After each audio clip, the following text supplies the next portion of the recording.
Once again, aces, they win and lose a lot of money. Big point of focus in every review session that we do. So he's 3xing it, I'm potting it, all standard up until that point.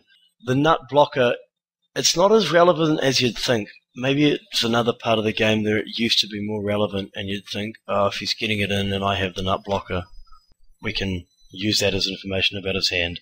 I don't think that's so correct here, because for a 3-betting range from the blind, he's going to treat any flush draw as good.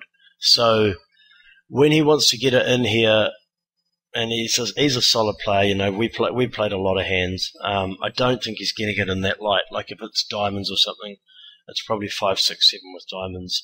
So the mistake here comes with bet calling, or whatever that amounts to, 3-betting on the flop.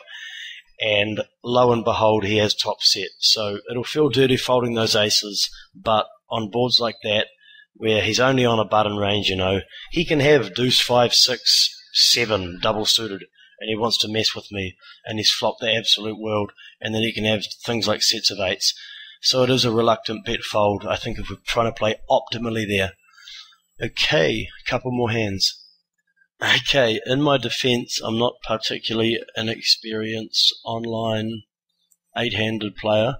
I think this is probably a fold pre-flop, even though it's a min-raise, and like, because you got that button behind you, he's loose as heck, and he's short-stacked. You can make an argument that you can call it pre, but I think when there's so many people in the hand, people are going to have stronger hands, and there's more people to do something silly. And like there's a lot worse players out there than Swin, whatever his name is. So I think I'm making a medium-sized mistake pre. Now that we know we certainly have the button, like, it's hard to fold it pre. And it goes pretty downhill from here. So it's a medium-sized mistake pre-flop and some bigger mistakes post-flop. For reasons which I still haven't been able to fathom on the third or the fourth review of this hand, I decide to check it back on the button. If this pot's heads up, it's way more appropriate to start checking back. One, because you can induce and they're more likely to try and steal from you in a heads up pot. Two, because you've got 4 cards crushed more than you have 12 cards crushed. And 3, and most importantly, when you're against 12 random cards, the time that you can get it in significantly ahead of the other king XXX is more likely when there's 3 opponents than if there were 1 or even 2 opponents. So that, in my mind, is actually the biggest mistake here.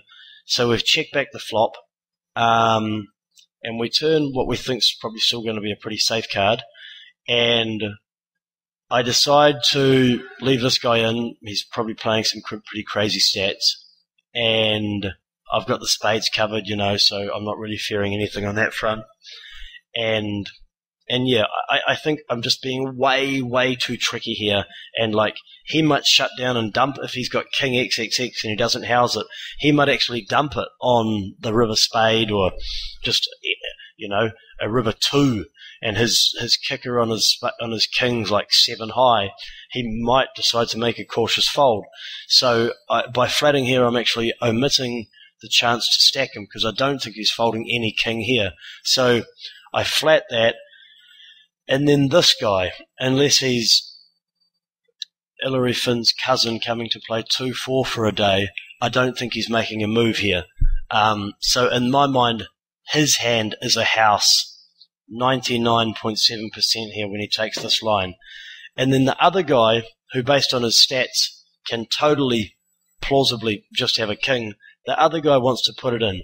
But the other guy can also have a house. So even though I'm getting great odds on my hand, and even though I've certainly got 3 outs, it is a fold here, without a doubt. You're always against 1 full house. Sometimes you're against 2 full houses. But I'm pretty averse to the fold button, as you can see in this session. And my flop play gave me the real rope to make my turn play even worse.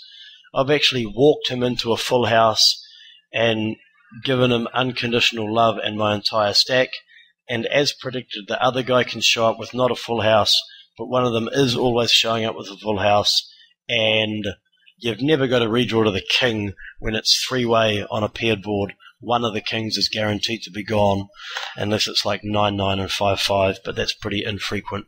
So basically, I'm just drawing super slim there, and one mistake leads into another mistake.